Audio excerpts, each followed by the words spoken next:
Welcome to How to Be Alpha, a show exploring the essentials of having a personal brand and how to generate revenue using your own face and stories.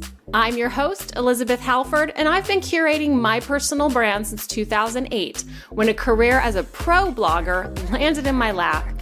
I became a well-known brand, generating a full-time income before that was really even a thing. I took a break, and now I'm back, bringing you all the juicy gossip to be alpha in your business. And by that, I mean being the best you can be, because your only competition is you, which is great news because it means everyone can be alpha. A few notes before we get started. Don't drive and take notes. Every episode has its own page at youisalpha.com/podcast. Also, please leave me a review on iTunes. You're a small business. I'm a small business. You know the drill. I might even read it out on air. Thanks for joining me.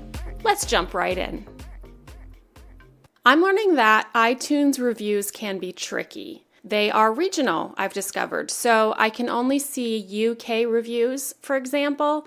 If I completely switch my whole iTunes region to the UK, view it on my desktop, and then I have to switch it back again. So if you for sure want to make sure that your words and the promotion for your platform gets a chance to be aired, also leave me a review on the Google business page for You Is Alpha. You might need to try Googling You Is Alpha Orlando or You Is Alpha Photographer or something like that, so that my business listing shows up on the top right-hand side of your Google, and then click leave a review. It really helps to keep me pressing on when things get hard to continue creating these episodes, because as I move on, I can understand why a lot of podcasts fall off the face of the earth, because it's not easy to keep generating this content. But more importantly, as this platform grows, I'm really happy to share your businesses with my audiences, and you can achieve this by leaving me reviews. Today's review is anonymous, however, but it's really appropriate for today's episode because I'm going to get all up in your business, and some of the things I'm going to talk about might be hard to hear. So whoever you are totally my tribe. It was a long love letter, but my favorite bit said, "Not everyone will like it." While she's respectful, Elizabeth is blunt and honest and doesn't take BS from anyone. But if that's your cup of tea, then this podcast will be right up your street. So thank you, my friend. This is true.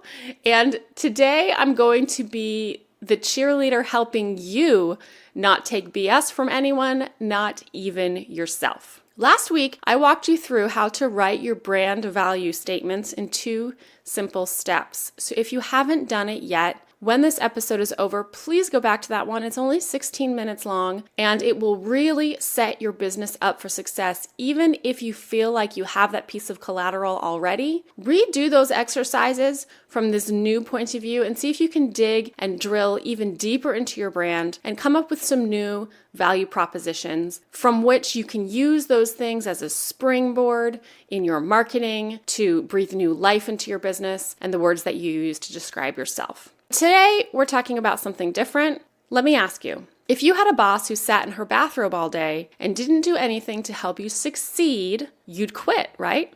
And if you were the boss who had an employee who didn't produce results and then blamed it on others, you'd fire them. Guess what? If you're self-employed, you are both of these people. Today, we're talking about one of the most difficult dynamics of owning your own business, being both the boss and the employee. Because when you own your own business, you're both. And so we're going to discover how to manage this relationship with ourselves and the power struggle, which can often be present between the 2 stakeholders living inside of you. Let's start with being the boss. Owning a business can be extremely rewarding and extremely daunting at times. I've worked for myself and I've worked inside other businesses. And the saying is so true that people don't quit jobs, they quit bosses.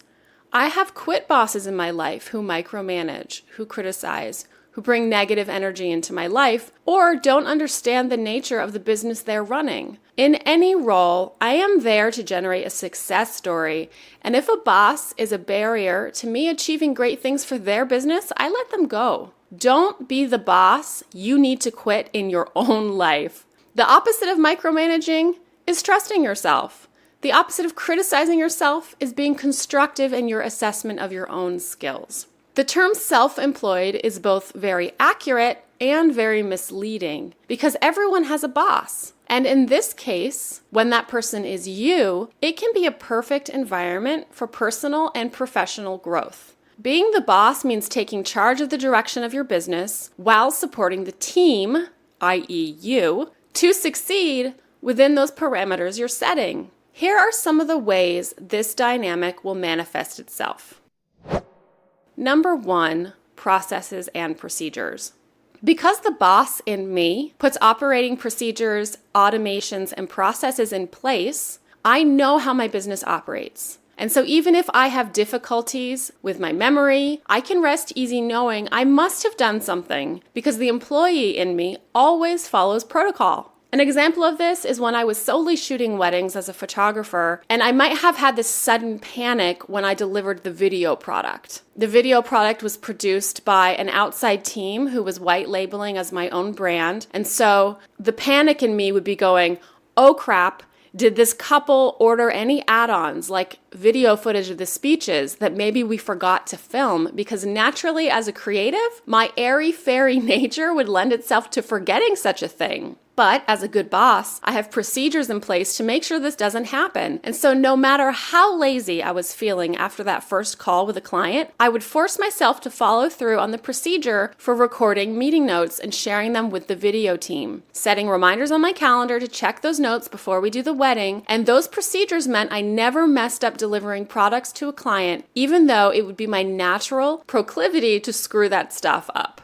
Number 2, being bossy. Sometimes the boss needs to be bossy. You may need to push yourself to get dressed, to not be distracted by housework, to work even if you're not feeling well. I have a very officey office in my house, which isn't adorable or camera worthy or cozy. It's a place for productivity, and when I enter that room, I know that I'm at work. Number 3, being kind. On the flip side to being bossy, there will be times when the boss in you looks at the employee in you and says, you need a day off. If you're approaching burnout, give yourself a mental health day because that is what's best for the business. Number 4, criticism. Like any good leader, you need to learn how to give yourself criticism without being crushed. And this can come in the form of constructive feedback. If something continues to be a problem for you, if it feels like the same things keep happening to you over and over again, don't be afraid to look at the problem and ask, is this me? If clients are always disappointed, you can bitch and moan about how clients are dumb, or you can ask yourself if you need to address your procedures for managing expectations, maybe. Have a quarterly review for yourself like any boss would. On every project you deliver, do a retrospective and ask what went well, what could have been better, what are my goals for this next quarter. I do this with every photo shoot I do, every mentoring call I have with a creative, every episode of this show that I record. Every time there's a hiccup in my business, I offer myself constructive feedback to make sure that thing doesn't happen again. The boss in me helps the employee in me identify coachable moments. And if I can't coach myself through that, I find someone who can. Now let's talk about being the employee. Hold that thought. I just need to introduce you to my sponsor. She's gorgeous and she's smart and she's alpha and she's me. Until I have a fancy sponsor giving me money to talk about their stuff. Hello, Squarespace. This podcast is sponsored by me and my business called You Is Alpha. Listen, when I was a new blogger and content creator, Instagram wasn't a thing. I survived for 5 years on one set of images. It's not like that anymore.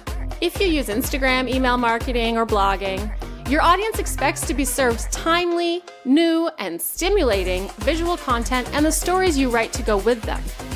You Is Alpha is a photography brand serving influencers, online entrepreneurs, and personal brands with batch-created photographic content to generate revenue by staying at the forefront of your audience's mind.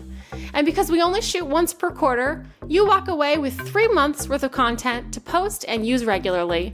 Schedule that stuff out and get back to running the rest of your business. You can find me at youisalpha.com.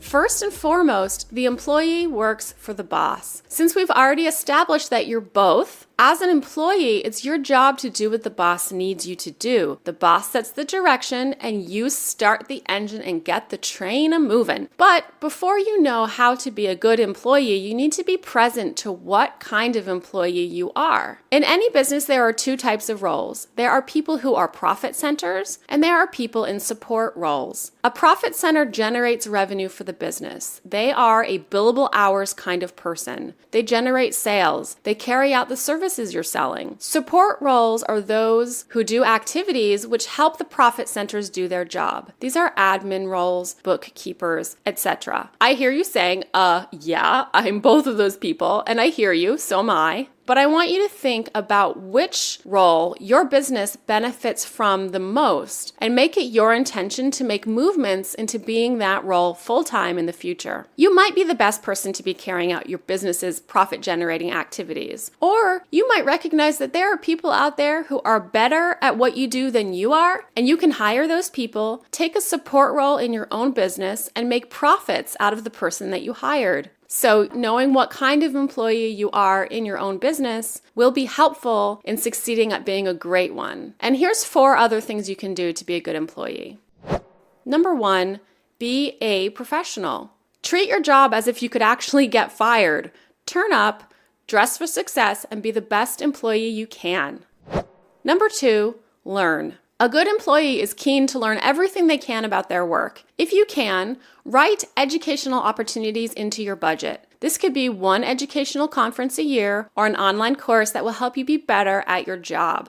Number 3, respect the brand. When you work for someone else, you know that when you're at that place of business, you're representing the brand, and it's easy to get into that role when you put on the name tag. This can be a little bit more tricky when you're a personal brand because you are always wearing the name tag. You are always representing the brand. There is no period of time when you're not on stage. So for instance, if you get political on your social media, this can affect your business. So be present to this fact and represent the brand responsibly. Number 4, ask for help. If your boss, aka you, is requiring you to do things outside of your skill set and the thing you hired yourself to do, feel empowered to ask for help. I'm talking about things like bookkeeping, taxes, sales, anything that you don't do well. In the beginning of building your business, you usually have more time than money. And these are the things that you stay up late doing, your taxes, your bookkeeping. But eventually you'll start to see it tipping in the other direction where you have more money than time and you can start outsourcing the things that don't generate revenue. I'm referring back to the opening of this section where I was talking about what kind of role you are within your business. Are you a profit center or a support role? These lists are by no means exhaustive lists of the ways in which you can be the best boss and employee in your own business. But I'm encouraging you to seek personal growth in both of these areas yourself so that you can be the best you can be in your own business. Because like I love to say, you are your only competition, which means everyone can be alpha. Thank you so much for listening. Next week, we're talking about brain hacks to make you a happier person. Thank you so much for listening. You are such a babe. A reminder that all notes are available at youisalpha.com/podcast. You can find me on Twitter, Facebook, and LinkedIn as youisalpha, and on Instagram, I'm youalphababe.